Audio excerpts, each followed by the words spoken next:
আরেকটি ভিডিও দেখার জন্য সবাইকে আমন্ত্রণ জানাচ্ছি। আশা করি সকলে ভালো এবং সুস্থ আছেন। সামারের দিনগুলো খুব দ্রুতই চলে যাচ্ছে। ইউরোপে মোটামুটি সবাই ট্রাই করে সামারের দিনগুলো খুব সুন্দরভাবে উপভোগ করার জন্য, কেননা শীতের কারণে তখন বাইরে বেশি বের হওয়া পড়ে না। আর ভিডিওটি হচ্ছে রিসেন্টলি আমরা ফিয়াভিল্যান্ডিয়াতে গিয়েছিলাম সেই ভিডিও। সত্যি বলতে আমি প্রথমে একদমই ভাবিনি প্লেসটা যে এত বেশি সুন্দর হবে। প্রথমে আমি ভেবেছিলাম এটা মনে হয় বাচ্চাদের জন্যই, কিন্তু যাওয়ার পর দেখলাম না, আসলে এটা বাচ্চা বা বড় সবার জন্য খুব সুন্দর একটি জায়গা। আর প্লেসটা ছিল রিমিনিতে, আমাদের বাসা থেকে একটু দূরে। তো আমাদের যেতে সময় লেগেছিল প্রায় 2 ঘন্টার মতো। আমরা কোথাও বের হলে একটু খুব সকাল দিকেই বের হওয়া ট্রাই করি। তো আমরা 9টার দিকে বের হয়েছিলাম, আর যে পৌঁছাতে আমাদের 11টার মতো বেজে গিয়েছিল। আর সামারের দিনগুলার ওয়েদার খুব সুন্দরই হয়, যে কারণে বাইরে বের হলেও খুব ভালোই লাগে। তো আমরা টিকিট কেটে প্রথমেই ভিতরের দিকে চলে যাই, আর সবার টিকিট পড়েছিল 64 ইউরোর মতো। ফারিকের টিকিট লাগেনি, ফায়াজের লেগেছিল। 3 বছরের নিচে হলে টিকিট লাগে না। আর ফায়াজের টিকিটটাও ফুল লাগেনি, ফায়াজের হাফ টিকিট ছিল। আমাদের টিকিট পড়েছিল 24 ইউরো করে। টিকিটের মধ্যেই পার্কিং কস্ট ও রাইডগুলো ইনক্লুডেড ছিল, যে কারণে ভিতরে গেলে আপনি সব রাইড ফ্রিতে পাবেন। কিন্তু কিছু রাইড ছিল যেগুলো আবার এক্সট্রা পে করতে হয়, বাট তার সংখ্যা খুবই কম, সবকিছু ফ্রিতেই ছিল। এর আগে আমরা কখনো ফিয়াভিল্যান্ডিয়াতে যাইনি, কিন্তু একবার যাওয়ার পর এত ভালো লেগেছে। এটা এত বিশাল এরিয়া জুড়ে, এখানে এক পাশ থেকে আর এক পাশে যেতেই পুরাটা দিন চলে যাবে। আর প্রতিটা জায়গা এত সুন্দর করে সাজানো গুছানো যে দেখতে দেখতে যেতেও ভালো লাগে। তো প্রথমেই ঢুকতে এখানে টেডি বিয়ার পেয়ে 2 ভাই খুব দুষ্টামি করছিল কিছুক্ষণ। যাদের বাইরে নিয়ে গেলে ওদের মন মতো প্লেস হলে দেখবেন ওরা সারাদিনই খেলে। তো 2 ভাইও এত এনার্জি বেড়ে গিয়েছিল, সারাদিন খেলেছে। প্রথমেই রাস্তার দুপাশ দিয়ে ট্রেন ছিল, তো এগুলোতে আমি আর ফারিক উঠিনি, কিন্তু ফায়াজ ও ফায়াজের বাবা যেয়ে দেখে এসেছে, ঘুরেছে। আর এখানের বেশিরভাগ রাইডগুলোই বাচ্চাদের নিয়ে উঠা যায় এমন ছিল, যে খুব বেশি ডেঞ্জারাস ভয়ানক না। কিছু রোলার কোস্টার ছিল যেগুলো খুব ভয়ানক, ওগুলোতে আমরা যাইনি। সেদিন বেশ গরমও পড়েছিল, কিন্তু যেহেতু প্লেসটা সবুজ শ্যামল গাছপালা দিয়ে ঘেরা, যে কারণে একটু গরমের মধ্যে স্বস্তি ফিল করছিলাম। আর এখানে ছোট একটি লেকের মতো আছে, যেটা চারপাশ ঘিরেই পার্কটা করা হয়েছে। তারপর একটু হেঁটে ভিতরে যেতেই আমরা পানি দেখতে পাই, আর যেখানে ছোট্ট একটি ঝর্ণা ছিল, বড় কিছু মাছ ও কচ্ছপও ছিল এখানে। আর ফায়াজ তো মাছগুলি দেখে খুব এক্সাইটেড হয়ে যায়, সে আমাকে বলছিল মাম্মি পেয়েছে, ইটালিয়ান ভাষাতেই।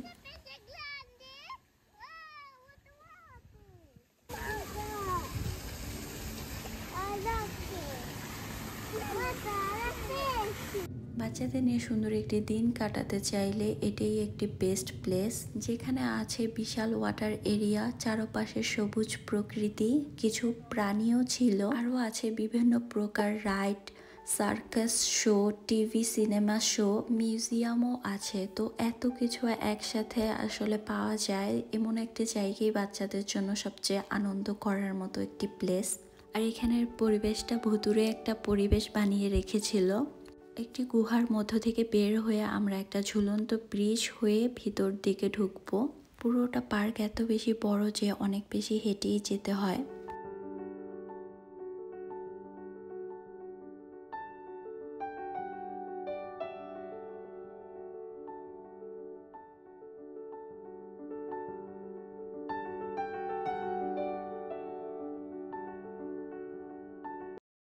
লেকের মধ্যে জাহাজও ছিল, চাইলে জাহাজেও চড়া যায়। বাচ্চারা খেলতেই বেশি পছন্দ করে, বাচ্চারা জাহাজে চড়বে না, তাই আমাদের আর উঠা হয়নি। ফায়াজ পানি অনেক বেশি পছন্দ করে, সে এই সামার ভোরেই সাগরে গিয়েছে তার বাবার সাথে। আর ফারিক পছন্দ করে অনেক বেশি প্রাণী। তো 2 ভাইয়ের জন্য সুন্দর একটি দিন হয়ে গিয়েছিল। তারা সব জায়গায় হেঁটে দৌড়ে দেখছিল, এদিক সেদিক ছুটে। আর বাচ্চাদের কথা কি বলবো, আমার নিজেরই এত বেশি ভালো লাগছিল। আমি বরাবরই একটু শান্ত নিরিবিলি ও পরিবেশের মাঝে থাকাটা খুব বেশি পছন্দ করি। আর এখানে হাঁসগুলোকে দেখতে পেয়ে তারা 2 ভাই যে কাণ্ড করলো, ফারিক খুব বেশি খুশি। আর ফায়াজ হাঁসগুলোর আওয়াজটাকে কপি করছিল, আর হাঁসও তার সাথে রিপ্লাই করছিল।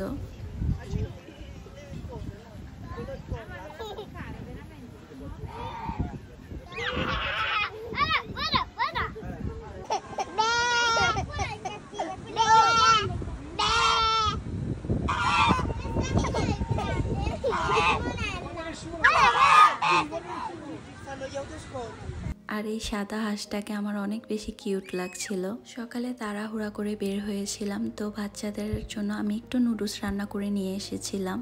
আর এখানে অনেক বেশি প্লেস আছে, যেখানে chair table bench set up করা আছে, বাচ্চাদের বসিয়ে খাওয়ানো যাবে। তো আমি ওদের বসে একটু নিরিবিলিতে খাইয়ে দিয়েছিলাম। এখানে কিছু পাশে বড় বড় পিকনিক এরিয়াও আছে, যে কেউ এসে পিকনিক করতেও পারবে এমন। আর অনেকে তো এমনও ছিল যে চাদর বিছিয়ে ঘুমও দিচ্ছিল। এখানে পিকনিক করা যায়, রিল্যাক্স করা যায়, খেলা যায়, বিশাল এরিয়া জুড়ে যেহেতু প্লেসটা, কোনো সমস্যা হয় না। তারপর কিছুটা হেঁটে যেতে আমরা খুব সুন্দর একটি ময়ূর দেখতে পাই, অনেক সুন্দর ছিল।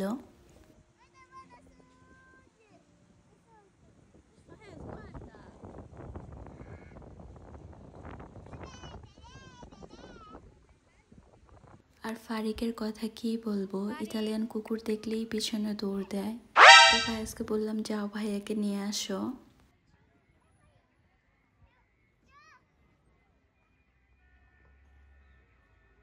তারপর আমরা বেশ কিছু রাইডে চড়েছিলাম। এখানে এত বড় বড় ক্যারোসেল রাইড ছিল, তো বাচ্চারা খুব বেশি এনজয় করেছে। আর এই রাইডগুলো ভিডিওতে ছোট দেখা গেলেও এগুলো সামনে থেকে অনেক বড় ছিল, এগুলোর উপর তালা পর্যন্ত উঠা যাচ্ছিল। ফায়াজ ফারিক নিজেদের ঘোড়াগুলি চুজ করে বসেছিল, ওর বাবা পাশে দাঁড়িয়েছিল। ওরা এখানে 3টা রাইডে উঠেছিল, আর 3টা প্রায় সেমই ছিল। আর পাশে আরো কিছু মিনি গাড়ির রাইড ছিল। অনেক বেশি সময় লেগে যাচ্ছিল, যে কারণে আর বেশি কিছুতে উঠতে দেইনি। পরবর্তীতে আমরা হেঁটে আরো ভিতর দিকে চলে যাই। এগুলো শুধু বাচ্চাদের জন্য ছিল, তো আমরা ভিতর দিকে যাই, যেগুলো একটু বড়রাও চড়তে পারবে। আমি তো একটু ভয়ে ছিলাম, একটু ঝাঁকুনি ছিল, কিছু প্লেসে অন্ধকার ছিল, যে ভাবছিলাম ফারিক ভয় পাবে কিনা, কিন্তু ফারিক একটু ভয় পাচ্ছিল না। তারপরও আমি ফারিককে অনেক বেশি শক্ত করে ধরে বসেছিলাম, আর বারবার ওর সাথে কথা বলছিলাম কাছে যেয়ে, যেন ফারিক একটু ভয় না পায়। তো আমার ছোট্ট ফারিক বিগ বয় হয়ে গিয়েছে, সে একটু ভয় পায়নি, সে অনেক বেশি এনজয় করেছিল। নতুন প্লেস, নতুন কিছু দেখা, নতুন কিছু শেখা, এগুলো বাচ্চাদের জন্য অনেক বেশি জরুরি। তাই আমরা সময় পেলেই ওদের বাইরে নিয়ে যাই, আর বাইরে না নিতে পারলে বাসাতে আমি সারাক্ষণ ওদের আগে সময় দিই।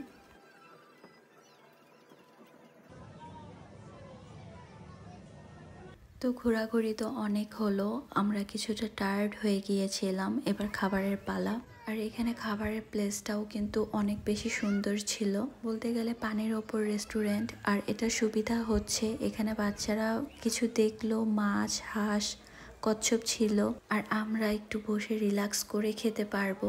আর আমি আর ফায়াজের বাবা এমন টাইপের প্লেসগুলি খুব বেশি পছন্দ করি, পানির পাশে বা পাহাড়ের পাশে বসে খাওয়া। তো খাবার অর্ডার করার পর একটু বেশি সময় লাগছিল, কারণ অনেক বেশি লাইন ছিল খাবারের জায়গাটায়। ফারিক বসে মাছ দেখছিল আর আমাকে দেখাচ্ছিল। তিনি স্ট্রলারে একদমই বসতে চায় না, কিন্তু মাছগুলো দেখে একটু বসেছিল কিছুক্ষণ। তো আমরা অর্ডার করেছিলাম হোয়াইট সস পাস্তা, মাছের ফিশ ফিলেট, আর বাচ্চাদের জন্য একটু ফ্রেঞ্চ ফ্রাইস। ফারিক একটু ফ্রেঞ্চ ফ্রাইস খাচ্ছিল মাশাল্লাহ। আর আমার বাচ্চারা একদম কিছু খেতে চায় না, অনেক জোর করে খাওয়ানো লাগে এদের। আর ফায়াজ তো নিজে না খেয়ে মাছকে খাবারগুলো দিচ্ছিল, আর মাছও খাবার পেয়ে একসাথে এক দল বেঁধে আসছিল, তো দেখতে খুব বেশি ভালো লাগছিল। তারপর 2টা একটা দেওয়ার পর ফায়াজকে আমরা না করলাম, যে আমরা শিওর না এটা দেওয়া অ্যালাউ কি অ্যালাউ না, তবে অনেকেই মাছকে খাবার দিচ্ছিল, সেটা দেখেই ফায়াজ দিয়েছিল।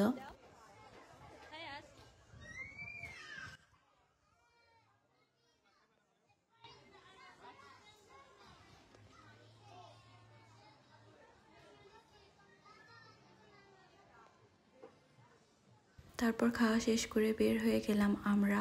আর বাচ্চাদের সাথে নিয়ে বের হলে যেই বিষয় দুটো আমি একদম মাথায় রাখি সব সময়, সেটা হচ্ছে তাদের পেটটা যেন মোটামুটি ভরা থাকে, আর ডাইপার ক্লিনটা, এই 2টা জিনিস ঠিক থাকলে তারা একটু সারাদিন খেলে একটু খুশি থাকে। আর এখানে অনেক বেশি ওয়াশরুম ছিল, যেখানে ফারিককে নিয়ে ইজিলি ডাইপারগুলো চেঞ্জ করে দিয়েছিলাম। তারপর আমি ঘুরে ঘুরে অনেক দেখছিলাম, আমার এদিক দিয়ে ঘোরাও হয়ে যাবে, ফারিককে একটু ঘুম পাড়ানোরও চেষ্টা করছিলাম। এখানে বিশাল ওয়াটার এরিয়া ছিল, বড় বড় ওয়াটার স্লাইড ছিল, মানুষ এখানেই সবচেয়ে বেশি এনজয় করছিল পানিতে, যেহেতু সামার অনেক বেশি গরম। আর এটা অনেক বেশি বড়, যেখানে ওখানে ঢুকলে অনেক বেশি সময় লেগে যাবে। আমি প্রায় অনেকক্ষণ হেঁটে সবকিছু দেখেছি। আর এই যে তিনি ঘুমিয়েছে, আমি পুরাটা ঘুরে ঘুরে দেখছিলাম। আর ফায়াজকে নিয়ে ফায়াজের বাবা অন্য এক জায়গায় খেলছিল।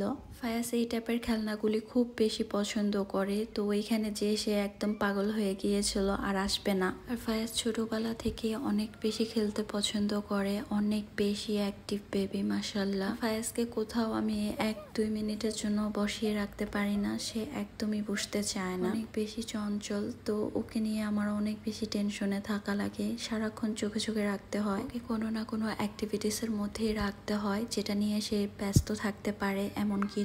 স্কুলে যখন সময় কাটায় তখন তো স্কুলের মধ্যেই খুব বেশি অ্যাক্টিভিটিসের মধ্যে বাচ্চাদের রাখা হয়। এখন যেহেতু সামারের ছুটি চলছে ও বাসায়, তো আমিও ট্রাই করি ওকে বিভিন্ন অ্যাক্টিভিটিসের মধ্যে রাখার, যেমন ওকে ব্লগস খেলতে দেই বা ওর সাথে আমিও বসে ড্রয়িং করি। ও ড্রয়িং করতে খুব পছন্দ করে। আর এভাবেই আমাদের গরমটা যাচ্ছে আলহামদুলিল্লাহ। আপনাদের সকলের সামারটা কিভাবে কেটেছে অবশ্যই কমেন্ট করে জানাবেন। আর ভিডিওটি ভালো লাগলে আমার চ্যানেলটি সাবস্ক্রাইব করে দিবেন।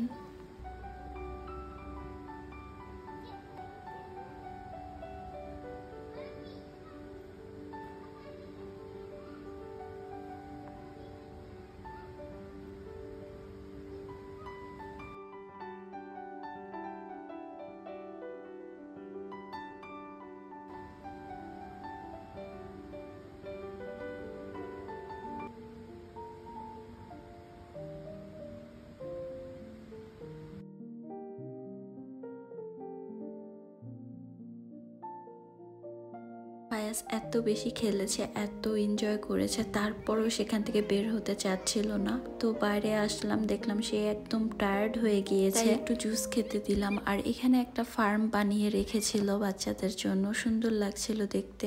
বেশ কিছু খোলা দোকানও ছিল যেখান থেকে অনেকেই অনেক কিছু কিনছিল। আর এখানে 3টার পর থেকে সার্কাস শো হয়, তো আমরা ওটার ভিতরে বসে দেখা আমাদের বাচ্চা নিয়ে পসিবল না, আমরা যাইনি। বাচ্চারা একটু টায়ার্ড, তো আমরা ভাবলাম চলে যাব। তো যাওয়ার পথেই আমরা একটা মিউজিয়াম দেখতে পাই, এটার ভিতর আমরা ঘুরে ঘুরে দেখছিলাম। এটার মধ্যে যারা সার্কাস করে ওদেরই স্মৃতি হিসেবে অনেক কিছু রেখে দিয়েছিল। যারা এই শোগুলি দেখায় তাদের অনেক নাম লেখা ছিল, কিন্তু আমি এই শো কখনো দেখিনি, তো আমার কোনো আইডিয়া ছিল না যে এগুলো কারা। আর এগুলো কিছু ধরতে নিষেধ করা লেখা ছিল বোর্ডে। তো বাচ্চা নিয়ে আমরা কিছুক্ষণ এখানে ঘুরে পরে বের হয়ে যাই।